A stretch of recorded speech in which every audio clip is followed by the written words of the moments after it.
We headed for Interlaken, pulled into a pretty grove of pines and made ourselves comfortable. Then I heard music.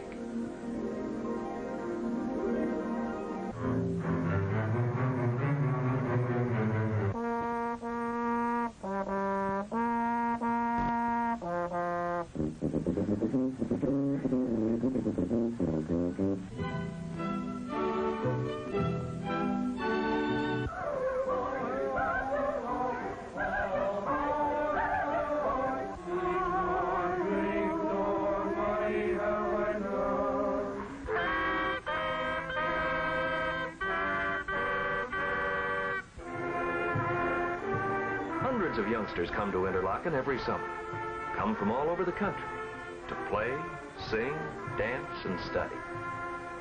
It's a wonderful spot.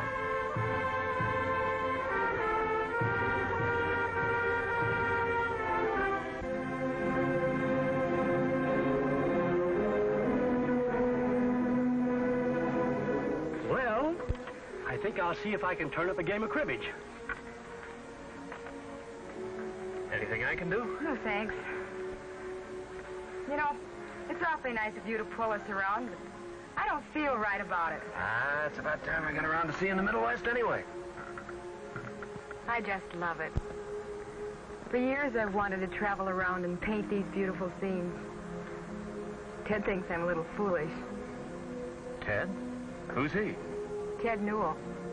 We've known each other since kindergarten. He thinks I ought to give it up. Mm-hmm. Get married? Settle down? I'm not ready to give up yet. Maybe he's right. My paintings don't sell very well. Oh, don't let that bother you, baby.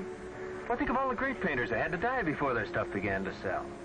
Take Cézanne, Gauguin, Van Gogh. Sometimes I think 2 years in Paris can make people awfully patronizing. Uh-oh.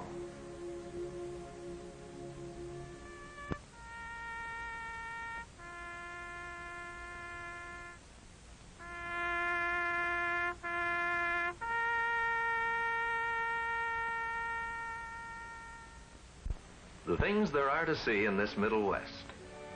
Spring Mill State Park in Indiana takes you back.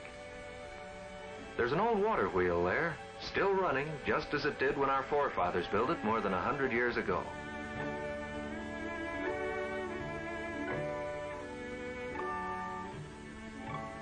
Everybody seemed to be in a holiday mood. We drove over to New Salem in Illinois, where Abraham Lincoln lived as a young man. The old log buildings have been carefully restored as a monument to his memory.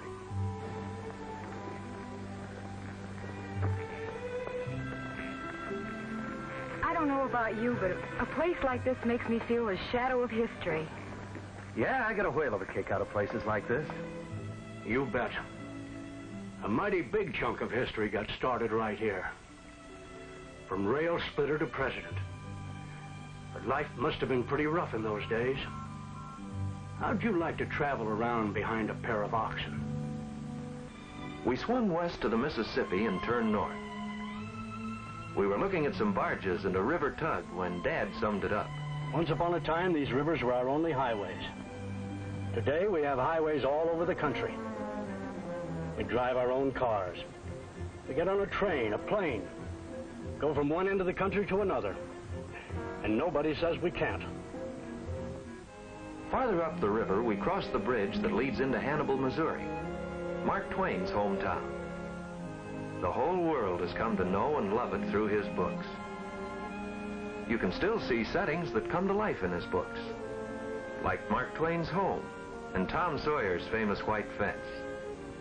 Not far away is a statue to Tom and his friend Huck Finn, the first statue ever put up in America to people out of a book. From there, we rolled across Missouri to Kansas City, where we saw one of the most beautiful war memorials in this country. From there, you get a fine view of the city itself.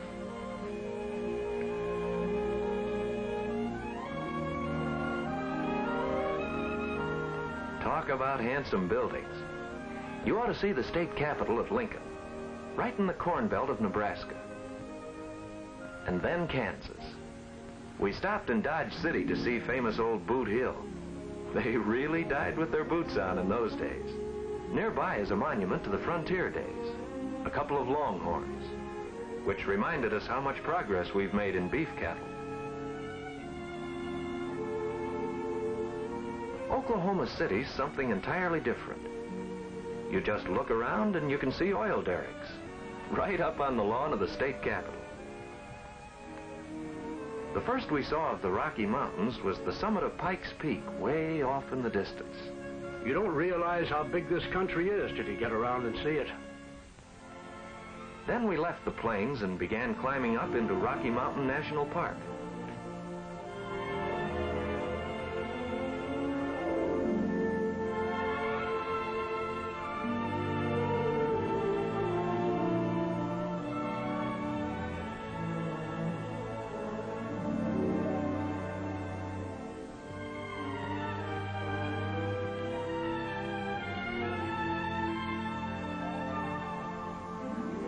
There are plenty of mountains, all right. You keep climbing higher and higher.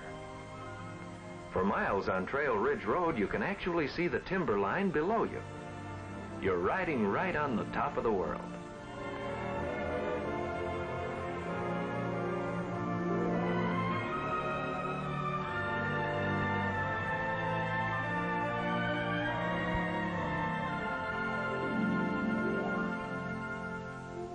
Then we got into the Grand Teton country of Wyoming.